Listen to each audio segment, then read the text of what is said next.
दर्शकों को बता दें कि सेना प्रमुख जनरल उपेंद्र द्विवेदी ने लोंगेवाल का दौरा किया है। ऑपरेशन सिंदूर में अहम भूमिका निभाने वाले जवानों से भी मुलाकात की है। Army chief general Upendra Dwivedi ने जवानों को बधाई दी है, सेना को बधाई दी है। बीएसएफ की संयुक्त कार्रवाई की समीक्षा भी की है।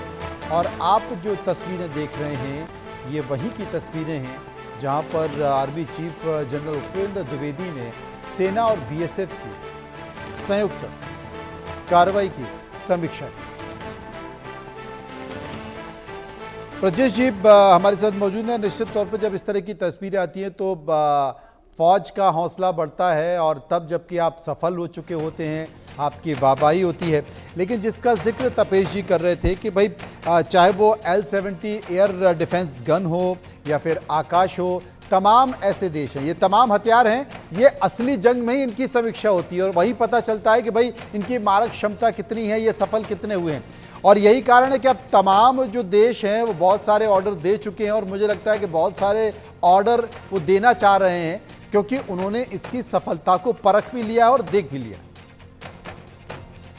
जी बिल्कुल। किसी भी अस्त्र का या शस्त्र का जो परीक्षण हो पाता है उसी वॉर के माहौल में ही हो सकता है। उसको आप कितना भी सिमुलेशन कर लें, सिमुलेट कर लें टेक्नोलॉजी द्वारा, वो चीज़ हासिल नहीं होती।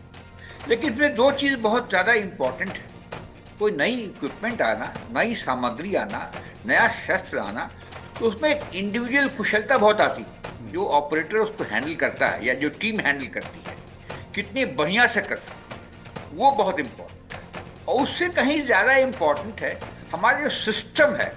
जैसे एयर डिफेंस की हम बात कर रहे थे इस दफा, तो ऊपर नॉर्थ में हम देखेंगे पाक ऑक्यूपाइड कश्मीर से लेकर के गुजरात तक इतने बड़े एरिया में इतने सारे गन्स, राडार सिस्टम्स इंटीग्रेट करना। और जैसे ग्रुप कैप्टन साहब बता रहे थे, डेटा आया, मशीन के द्वारा प्रोसेस करना और रिएक्ट करना माइक्रो सेकेंड में किस हथियार से उस टारगेट को मारेंगे, ये फीजिबल होना एक बहुत ही बड़ी उपलब्धि है। पूरी दुनिया कह रही है।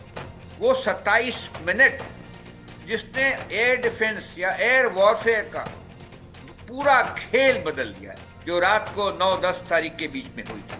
और इसका श्रेय तो वाकई में ये हमारे जो जितने लोग उससे जुड़े हुए हैं, और ये देखेंगे कि इंडिविजुअल नहीं करते हैं, इसमें आर्टिफिशियल इंटेलिजेंस का बहुत बड़ा योगदान है, बहुत बड़ा योगदान है। ब्रजेश जी समय का अभाव है, मैं माफ़ी के साथ रोकना चाहता हूं। बहुत बहुत शुक्रिया करूंगा ब्रजेश जी का, शुक्रिया करूंगा मैं तपेश जी का जो विस्तार से मेरे साथ चर्चा कर रहे थे।